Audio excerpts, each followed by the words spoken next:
warahmatullahi wabarakatuh. Salam sejahtera untuk kita semua. Salam Om Swastiastu, Namo Buddhaya, salam kebajikan. Halo teman-teman semuanya, selamat datang kembali di podcast Kataloka bersama saya Ayu Nosa. Podcast Kataloka ini yaitu merupakan ruang berbagi cerita, makna, dan rasa dari balik kata. Oke teman-teman, di episode kali ini kita akan menyelami sesuatu yang sangat personal namun sering kita abaikan. Apa itu? Yaitu hati kita sendiri. Tema podcast kali ini teman-teman yaitu tentang hati, menyapa luka, merawat diri. Sebuah ruang obrolan yang sangat hangat nantinya yaitu tentang bagaimana kita mengenali luka batin, berdamai dan merawat diri lewat proses kepenulisan teman-teman.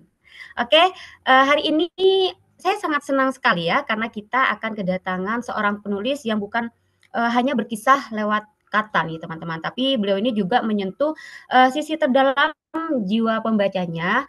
Oke, langsung saja kita sapa ya. Halo Kak Peter.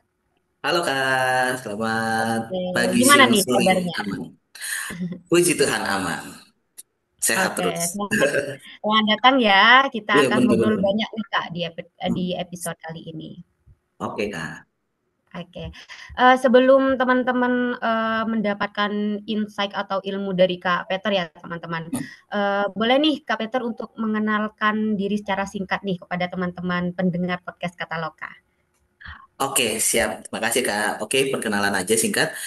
Nama biasa dipanggil Peter, tapi aku biasa punya nama lain, Bang Lenan. Makanya kalau ditulis di detak Oh, itu panggilannya Bang Lenan. Aku berkecimpung di bidang konselor untuk mental health. Kebetulan juga punya komunitas mental health sendiri dan kenapa ngambil apa sih lebih senang membahas tentang mental health atau ya kesehatan mental kayak gitu karena juga memiliki apa ya bisa dibilang ya berkecimpung di manajemen HR juga sih Kak. Tuh, jadi agak make sense untuk bahas itu. Gitu sih Kak. oke. Kalau boleh spill sedikit nih Kak, buku yang Kakak terbitkan di Detak Pustaka nih. Oke, buku yang aku bikin di Detak Pustaka itu namanya Elara. Itu ya ada menyangkut lah tentang mental health itu sendiri. Kenapa akhirnya muncul Elara gitu. Oke, berbicara tentang mental health nih ya Kak, Hmm, biasanya yang sering, apa ya, terjadi tuh di generasi Gen Z ya? betul betul Di betul Gen Z Kak. nih, ya banyak Heeh. nih karena, Nosa sendiri adalah Gen Z, banyak nih pembahasan-pembahasan tentang mental health. Nah, kalau menurut Kak Peter sendiri nih ya, berbicara tentang, kesehatan mental gitu. Nah, kalau Hmm. menurut Kak Peter, pentingnya menjaga kesehatan mental dan menyadari kondisi hati itu gimana sih, Kak? Gini Kak, ini kan dua hal yang saling terhubung gitu. Dalam artian hati ini adalah emosional, emosional itu sendiri itu banyak jenisnya, baik dari kegelisahan, juga rasa sedih, kecewa gitu. Nah, ketika kita kurang aware lah tentang hal itu, maka kita cenderung lebih ke arah ya apa ya bisa dibilang ya nggak tahu harus memberikan solusi seperti apa nantinya gitu. Dan ketika kita udah bingung untuk afirmasi positif atau memberikan kenapa ya aku kenapa gitu jadi mengganggu ya kesehatan kita kesehatan atau bahasa Gen Z-nya tuh kewarasan lah kewarasan kita Iya. untuk dailynya gitu Kak. Mmm, kalau dari, karyanya Kak Peter nih, dari Mm. karya tulisnya Kak Peter, sebenarnya apa sih ya Kak yang ingin Kakak sampaikan ke teman-teman pembaca atau mungkin ini teman pendengar podcast Kataloka dari lewat tulisan Kakak nih? Oke, sebetulnya kan itu buku tentang perasaan Kak. Kebetulan kalau kita tarik backstory-nya, kenapa awal aku bikin buku itu karena aku punya goals Kak. Jadi bahasanya kita kan seorang konselor bingung juga mau cerita ke siapa. Masa kita seorang yang biasa mendengar cerita orang, tapi kita juga butuh didengar. Nah, dari situ aku mikir apa yang membuat jadi bisa mencurahkan isi hati atau afirmasi positifnya lah gitu dan buatlah itu aku buku Ailara itu sendiri dari bagaimana aku bisa memperbaiki apa ya perasaan dan juga di buku itu tentang bagaimana kita berjuang itu nggak cuma di saat itu juga gitu tapi bagaimana kita berjuang untuk sebuah perasaan itu di ya kemudian hari gitu dan goalsnya itu nggak harus seperti yang kita pengen gitu. Oke, berarti, menulis atau membaca itu memang merupakan sebuah terapi emosional ya, Kak, ya? Betul, Salah betul, satu betul, Kak. salah satu terapi Mm, untuk emosional sendiri itu. betul, Nah, betul, Kak. kalau berbicara tentang itu ya, Kak, ya, kan, ini juga pertanyaan dari Nosa ya, pertanyaan dari Iya, Nosa oke, dan siap, Kak. kebanyakan dari teman-teman segenerasinya Nosa nih. Ah. Tanda-tanda kita itu sedang tidak baik-baik saja secara emosional dan mental tuh gimana sih, Kak, menurut, eee, Oh, Kak Peter nih? Iya. oke, Kadang oke. kan kita kebingungan Banyak. tuh, Kak. Iya, kita Mm, kebingungan, "Ini kita kenapa ya?" Gitu, "Ini aku kenapa?" Gitu. Jadi gimana oke. tuh biar bisa tahu tanda-tandanya? Sebenarnya kalau kita ambil dari kebiasaan ya, apalagi kita bahas Gen Z, Gen milenial, yang paling dua generasi itulah, gitu kan. Nah, tanda-tanda yang paling sering adalah kita mudah sensitif gitu. Maksudnya sensitif, terus terkadang di daily kita biasanya ada sebuah statement nih, ucapan dari teman kita A, dan menurut kita tuh bercandaan yang biasa lah. Tetapi mungkin di hari itu kita ngerasa, ih apa sih kamu, apa sih lu gitu ya bahasanya ya, bahasa hari-hari. Apa sih kamu kok ngomongnya kayak gitu gitu. Jadi kita ngerasa apa yang diucapin orang itu orang lain kepada kita jadi sebuah singgungan gitu. Nah, itu tanda-tanda yang paling sering sih Kak ketika kita ngomong soal tanda-tanda dari ke apa ya bisa dibilang kecemasan gitu yang kita kita lihat dan bagaimana sih ketika kita untuk mengatasi tanda-tanda kayak gitu atau sensitivitas atau kita gampang lelah apa namanya bisa dibilang juga overthinking overthinking ya overthinking ya dengan cara bagaimana kita sadari dulu apa sih yang membuat kita ngerasa itu terjadi misalnya kita lagi sensitif nih oh aku batasin deh obrolan dengan teman even pun kita ngomong sorry ya guys untuk hari ini kalau ada apa-apa kita chat aja dulu karena daripada ada ucapan yang kurang tepat gitu loh itu sih Kak. Oke, berarti kita tuh emang harus, peka ya, Kak, ya, terhadap diri kita Mm-mm. sendiri, peka juga terhadap orang lain, karena emang kondisi mental ini benar-benar sangat berpengaruh. Even, Betul, kita yang mengalami sendiri atau orang lain, jadi kita harus mengerti nih, betul. contoh yang sudah disampaikan oleh Kak Peter tadi kan ya, Ya. teman kita nih sedang mengalami hal yang tidak baik-baik saja. Jadi kita, tidak perlu menuntut, "Kenapa sih dia tiba-tiba diem?" Gitu. Betul, betul, Kak. Gitu ya? Betul, betul. Betul, betul, Kak. Oke. Eee, Berhubung kita berbicara, soal, terapi mental health yang berhubungan dengan literasi ya, Kak, ya. Ya. Kalau menurut Kak Peter nih, peran menulis dan membaca sebagai bagian dari proses penyembuhan, Kak. Soalnya kan, kebanyakan teman-teman tuh kayak merasa, "Ngapain sih nge-journaling? Ngapain sih Betul. nulis? Ngapain sih baca?" Gitu. Toh juga kadang kita tuh tidak menemukan solusi dari situ gitu. Mungkin Kak Peter bisa ini, bisa, memberikan pandangan nih kepada teman-teman yang untuk mencoba nyembuhnya itu dari lewat tulis sama membaca ini, Kak. Oh ya, oke, oke, Kak Nosa. Kebetulan karena saya terapi healingnya dari penyembuhan menulis gitu. Jadi menurut saya gini, ketika memang ada anggapan bahwa ngapain kita menulis gitu toh kita nggak dapat feedback dari situ tapi menurut aku pribadi dengan kita membuat sebuah cerita entah jurnal atau buku dan lain sebagainya itu bisa mengekspresikan loh diri atau apa namanya yang kita rasain apalagi kan untuk sampai sampai nanti penulisan aku pengen diterbitin nih bukunya carilah penerbit-penerbit yang bisa nerbitin gitu penulisan kita itu sebagai achievement dan kebetulan balik lagi lah aku nulis dari memang ada kegelisahan lah pada saat itu sekitar 2 bulan aku mikir apa ya yang membuat aku harus bisa apa go moving lah maksudnya jangan terlarut-larut nih di sini nih sedangkan aku nggak boleh cerita ke siapa-siapa dari situ mulai nulis nulis bahkan sampai akhirnya terbit buku kayak udah lega gitu udah dapet nih aku achievement jadi menurutku ya sebab penulis menulis itu sebuah ladang gitu maksudnya ladang dalam arti bagaimana kita mengekspresikan diri even kita lagi sedih nih tulis aja ketikan aja bagaimana kita mengekspresikan diri dan dari situ kan kita udah lelah maksudnya lelahnya dalam arti mencari kata-katanya gimana sih biar kata-katanya tuh sesuai dengan buku kita atau nggak terlalu bahasa daily gitu nggak bahasa sehari-hari gitu dari situ mulai oh iya mulai bisa afirmasi positif lah ke diri kita. Iya. Berarti memang menulis tuh apa ya, Kak, ya, bisa mengelola, atau memahami emosi kita gitu. Soalnya ketika kita, menulis tuh tidak ada judgement gitu di sana ya, tidak Betul, tulisan kita betul, tidak akan kita, betul, kayak betul. gitu. Nah, Kalau dari Kak Peter sendiri nih, kita yang generasi-generasi yang pengennya serba instan di dunia yang sangat cepat ini ya, Kak, ya. Nah, Teknologi sangat berkembang dengan, apa ya, sangat pesat lah gitu. Kak Peter ada nggak, yang bisa Kak Peter bagi ke kita untuk cara sederhana nih, Kak, cara sederhana untuk kita itu bisa mulai merawat diri kita atau menjaga kesehatan mental kita nih? oh ya, oke oke Kak.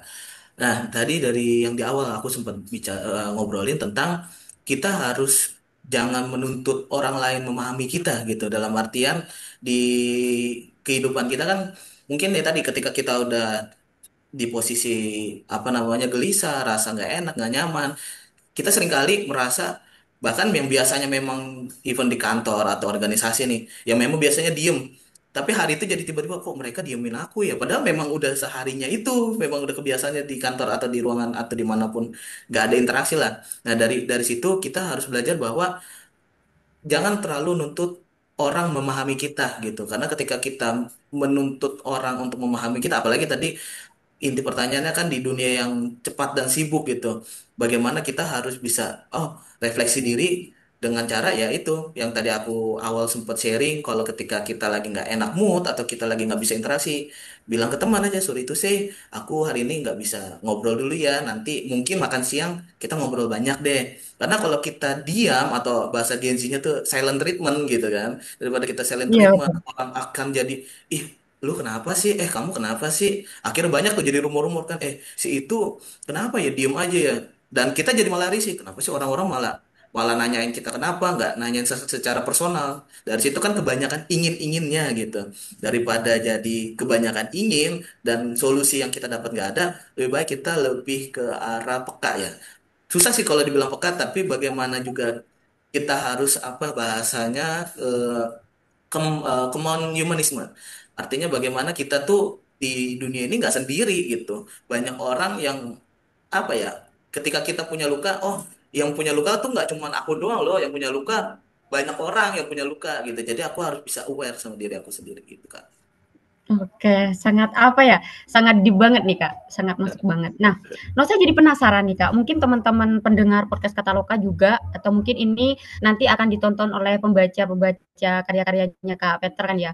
Nah, Nah, sebenarnya awal mula Kak Peter memutuskan untuk, berkarya nih, memutuskan untuk menulis itu apa sih, Kak, sebenarnya? oh iya benar-benar.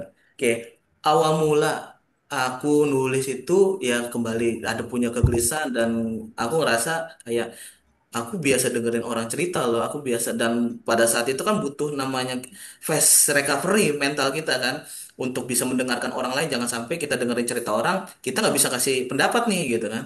Akhirnya mulai apa yang kalau cerita ke orang, aku udah tahu nih karakter orang-orang akan memberikan pendapat seperti apa. Mulai menulis dari situ judulnya yang aku bikin di Detak Elara. Dan aku di situ punya goals kan. Pada saat itu kayaknya aku ingat di pertengahan Februari itu aku harus udah terbit. Kalau buku itu udah terbit, aku berarti harus lupain apa yang aku rasain pada saat itu. Proses nulis, untung di tim Detak juga dibantu kan dalam pengeditan dan lain-lain dan yang awalnya itu di akhir Februari malah lebih cepat bisa di kemarin di pertengahan Februari buku yang aku bikin eh, terbit lah dan dari situ udah aku pikir oh bukuku udah terbit ya udah aku harus melupakan apa yang aku rasain itu sih menurut aku jadi asal muasalnya nulis sih dari situ dan setelah itu berpikir oh ternyata enak ya dengan menulis itu bisa mencurahkan apa ya bahasanya kalau anak muda itu yeping lah kita misu-misu gitu misu-misu Iya, lewat betul tulisan ya, Vin. misu-misu apalagi kan buku itu kan nggak terbatas bentuk penulisannya nggak harus formal banget bisa kita dengan kata-kata Iya. hari-hari walaupun kita harus rapikan gitu tapi bisa meluapkan diri kita tanpa orang apa namanya memberikan komentar kayak udahlah suka-suka gua dong ini bahasa-bahasa gua gitu ya bahasanya gitu sih Kak. Oke, kalau berbicara tentang karya ya, Kak, ya. Nah, Itu juga, dari yang sudah disampaikan oleh Kak Peter nih ya tadi. nah, Untuk prosesnya nih, Kak, proses kreatif pengkaryaan naskahnya Kak Peter sendiri. nah. Adakah, sesuatu yang menjadi tantangan atau sesuatu yang unik yang pernah Kakak alami nih selama proses kreatifnya? Lebih ke arah mungkin lebih ke arah gini Kak penulisan itu bagaimana bisa menggiring pembaca tuh untuk penasaran dengan penulisan kita chapter-chapter selanjutnya kan. Maksudnya jangan sampai kita tuh di awal udah monoton. Orang kan akan membaca ya udah nih udah ketebak gitu. Dan juga yang agak lelah dan itu balik lagi membuat kita jadi bisa melepas emosi kita dari pemilihan kata gitu. Karena menurut aku sendiri pemilihan kata itu bikin apa ya? Bikin harus berimajinasi bagaimana kata itu bisa enak dibaca, apalagi kan penulisan itu dibaca secara dari suara gitu kan. Iya. Jangan sampai dibaca tuh kayak "Kok apa ya ini tulisannya ya? Apa ya ini tulisannya gitu." Tapi untungnya juga ya dari teman-teman tim Detak Pustaka juga dibantu kasih referensi-referensi seperti apa sih penulisannya gitu sih. Makanya lebih apa namanya lebih terbantu lah untuk penulisannya. Oke. Menarik sih ya, Kak, ya. Ya betul betul. Karena setiap apa yang kita lakukan itu pastinya, ada sesuatu hal yang membuat kita terus belajar kan ya. Betul betul Kak. Nah, kita beranjak ke bagaimana isi buku atau, pengalaman-pengalaman yang pernah dialami oleh Kak Peter nih mengenai mental health. Nah, ini juga pertanyaan titipan sih, Kak. Hmm. Jadi gimana sih Kak kita itu mengenali batas antara kita itu capek secara mental atau emosi yang biasa saja atau kita ternyata membutuhkan, orang-orang profesional nih, bantuan profesional. Contohnya kayak kita butuh psikiater kayak gitu. Hmm. Jadi gimana nih Kak kita bisa membedain itu? Oh kita cuma, membutuhkan untuk tenang secara pribadi nih. Oh ternyata masih butuh ini ya, butuh bantuan pihak profesional ya kayak gitu. Hmm. Itu gimana tuh Kak? Lebih ke arah gini Kak, yang paling dasar adalah ketika kita bicara mental health dan juga mengetahui bagaimana apakah itu bisa kita laluin sendiri ataupun harus butuh psikiater, psikolog gitu. Dari kita ya balik lagi afirmasi positif kita, apakah kita bisa nih meyakinkan diri kita bahwa kita ya ini hal yang wajar gitu. Even misalnya kita punya suatu kendala di pekerjaan atau di organisasi, terus kita merasa oh it's okay, ini bukan jadi problem yang berat loh. Tapi ketika kita afirmasi gitu, seperti itu dan ternyata di seharinya itu kita masih tapi gimana ya dan terus berlarut malah jadi performance kita kurang baik, itu bisa jadi warning buat diri kita. Oh, aku nggak bisa nih lebih kayak gini terus. Aku nggak bisa nih lebih silent treatment. Paling tidak yang paling awal adalah sharing ke teman dan teman pun harus paling tidak teman-teman yang terpercaya gitu. Terpercaya dalam artian Iya. kadang kan kita sharing ke teman itu bukan mendapatkan jawaban ya Kak. Maksudnya kayak aku lihat dari Gen Z deh. Ketika saat Gen Z ketemu Gen Z saling cerita, aku punya masalah seperti ini loh. Si B malah, benar, aku juga melakukan dapat masalah seperti ini. Malah bahasanya tuh seperti adu nasib Adu gitu. mekanik. Iya, adu Eh, nasib, adu mekanik nih. Iya, adu mekanik. Padahal yang dibutuhin kita tuh, aku tuh nggak butuh itu tahu. Aku cuma butuh kita misu aja. Aku capek tahu gini-gini. Iya kak, kita afirmasi. Oh, bener tuh kamu kayak gitu. Tapi lebih baik seperti ini. Ketika udah dapet mungkin teman-teman yang bisa seperti itu, harusnya sih nggak harus ke arah ke profesional ya psikolog. Tapi ya balik lagi. Kadang kan teman atau kita pun ketika mendengarkan cerita orang, oh sama sih kayak cerita gua tuh gini gini gini gini. Ya udah akhirnya dia nggak dapet kliknya gitu, tetap jadi kepikiran lagi gitu sih kan. Oke siap. Wah teman-teman sangat ini ya, sangat deep banget ya obrolan kita hari ini. Soalnya ini memang yang dibutuhkan oleh, entah itu generasi Gen Z atau milenial, ini kayaknya bisa didengar oleh generasi apapun sih. Karena mental health itu tidak, apa ya Kak ya, tidak mempeta-petakan generasi ya, semuanya Betul betul pasti kan. mengalami hal tersebut, seperti itu. Oke teman-teman sebelum kita lanjut, ngobrol nih sama Kak Peter nih yang sangat luar biasa pemateri kita pada hari ini, Nosa mau ngasihkan informasi nih ke teman-teman. Oke, teman-teman bisa dengarkan dengan seksama informasi dan pahami ya teman-teman. Oke, selamat mendengarkan teman-teman. Kalau misal buku kamu dibajak, gimana? Udah capek-capek nulis, malah dipakai tanpa izin. Rugi banget kan? Mau ngurus haki tapi ribet dan makan waktu. Dengan paket terbit all-in-one, kami bantu buku kamu terbit lengkap dengan haki.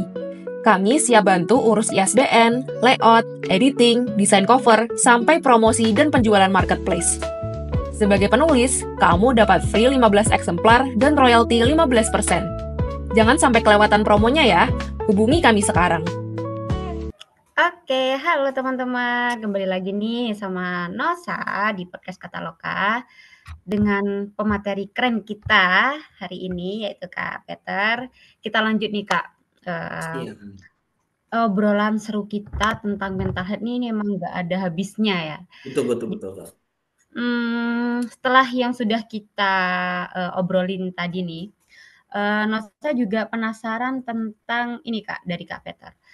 Apakah Kak Peter ini punya praktik harian sederhana yang bisa membantu menjaga, mental health nih Kak?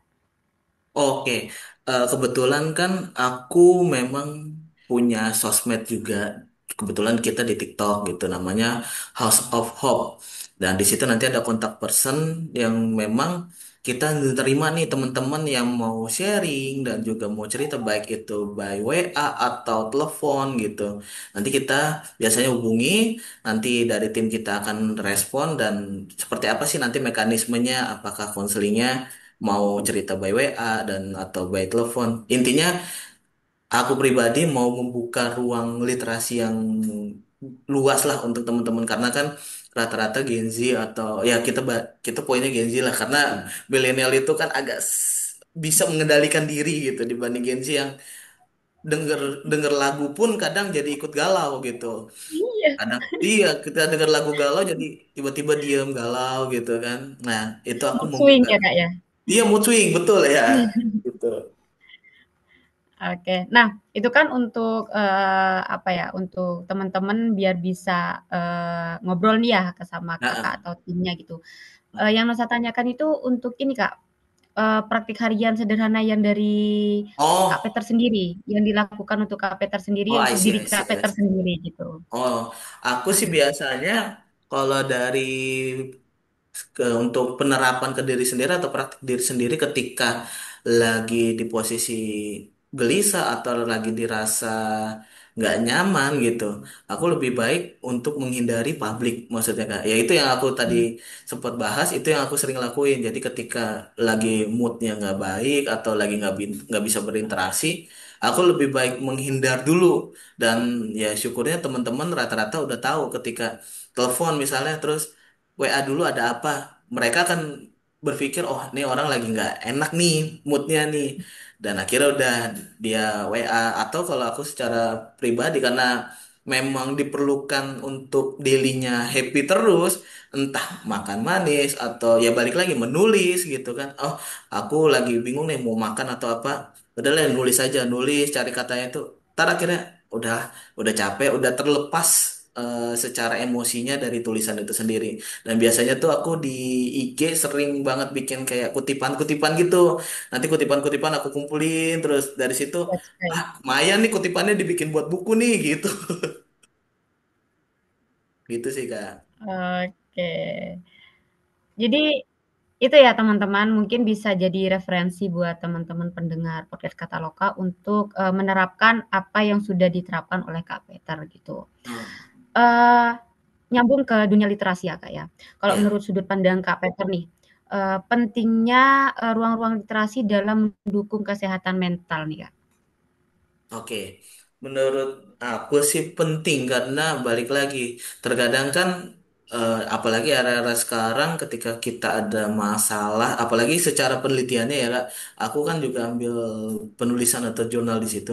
Rata-rata untuk masalah mental health akhirnya adalah mereka silent treatment dan die gitu. Maksudnya udah lebih mikir, ah udahlah aku mengakhiri diri aja gitu. Nah, dari luasnya literasi atau misalnya ruang terbuka publik untuk kita sharing dari situ bisa menjadi apa ya teman-teman yang mempunyai kegelisahan itu punya afirmasi positif dari pendapat orang dan ya nggak dari dapat dari temannya gitu dari temannya mungkin yang seperti tadi aku bilang bahwa biasanya jadi adu adu nasib ketika dia mendapatkan atau di baik dari ruang literasinya adalah misalnya buku bacaan atau ada orang-orang yang bisa menerima cerita atau mungkin tempat yang dalam artian bisa membuat sekedar healing buat bahasanya apa ya buat menyendiri lah gitu itu sih lebih baik gitu menurut aku.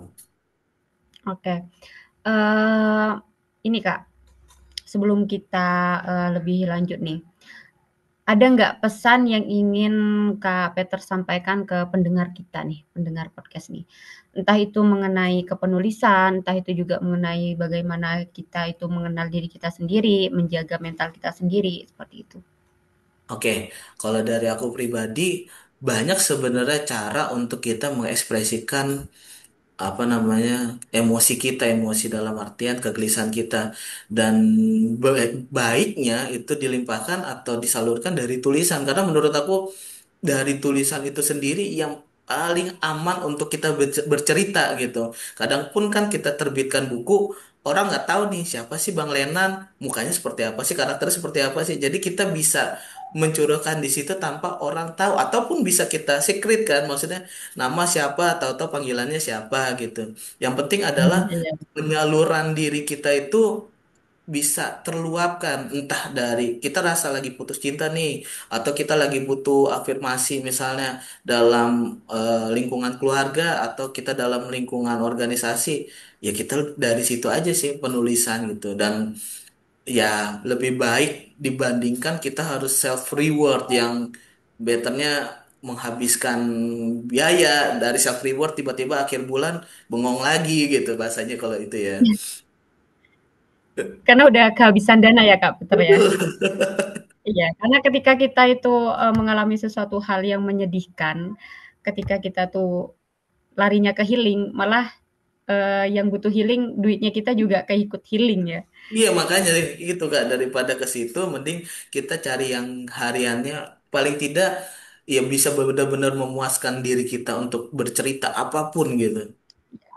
Betul sekali. Oke, eee, bagaimana cara mendapatkan buku Kak Peter nih? Mungkin teman-teman juga pengen baca, buku Kak Peter yang sudah pernah terbit di Detak Pustaka. Oke, Gimana kalau tuh Kak? caranya bisa ke email, ke Instagramnya Detak Pustaka, websitenya gitu. Dan jujur aku kenapa milih Detak Pustaka, karena banyak banget fasilitas yang diberikan, agak berbeda dengan yang penerbit-penerbit yang lain. Bahkan dalam penulisan pun ya kita terbantu lah dari situ. Makanya aku lebih senang di Detak Pustaka nih. Yang pertama juga untuk pembeliannya banyak di Shopee, Tokopedia, terus juga di websitenya resmi, bahkan disalurkan di Gramedia Digital gitu, yang dimiliki Detak Pustaka. Jadi bisalah diorder di situ. Oke teman-teman, jadi teman-teman yang penasaran sama karyanya Kak Peter nih ya, teman-teman bisa nih ngehubungin admin Data Pustaka yang ada di bawah ini, terus teman-teman juga bisa mampir di marketplace Data Pustaka. Sudah di-spill tadi ya, kita tuh punya di website, di sosial media, terus kalau untuk di e-commerce itu ada Shopee, TikTok, sama Tokopedia. Seperti itu teman-teman. Oke, terima kasih Kak Peter Ya, atas nggak usah. sharing-nya nih ke kita. Sangat benar-benar apa ya, mendalam sekali, benar-benar sangat bermanfaat apalagi bagi kita-kita yang Gen Z nih. Ini Betul, betul. podcast atau obrolan yang emang teman-teman Gen Z yang harus ini sih, harus dengerin sih. Soalnya bisa merefleksi diri sendiri. Oke, terima Siap. kasih banyak ya Kak Peter. Siap Oh kan, ya, Ustaz? sebelum masa tutup nih Kak Peter, apakah ada karya nantinya yang dipersiapkan Kak Peter setelah ini? Atau ada Oh, proyek baru nih? ada. Aku ada, cuman lagi masih proses penulisan dan kembali penerbitnya ditetak lagi. Aku mau Oke, terbitin lagi, gitu. oke Tapi sip. untuk Oke, judulnya di nanti deh. oke, ditunggu ya teman-teman. Jadi Kak Peter nih ada proyek baru nih teman-teman. Nggak sabar sih ya.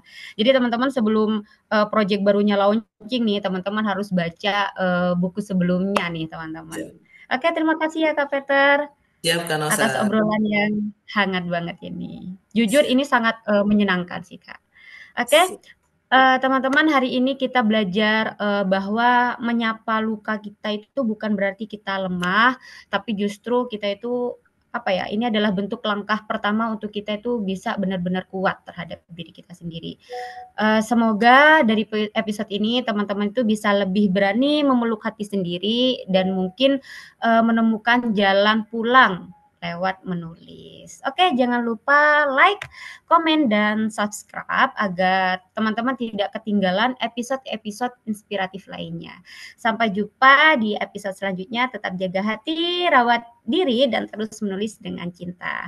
Wassalamualaikum warahmatullahi wabarakatuh. Terima kasih teman-teman. Terima kasih Kak Peter. Kamu baru saja mendengarkan podcast Kataloka dari penerbit Detak Pustaka. Follow media sosial kami dan jangan lewatkan episode seru lainnya setiap minggu. Sampai jumpa dan terus semangat berkarya.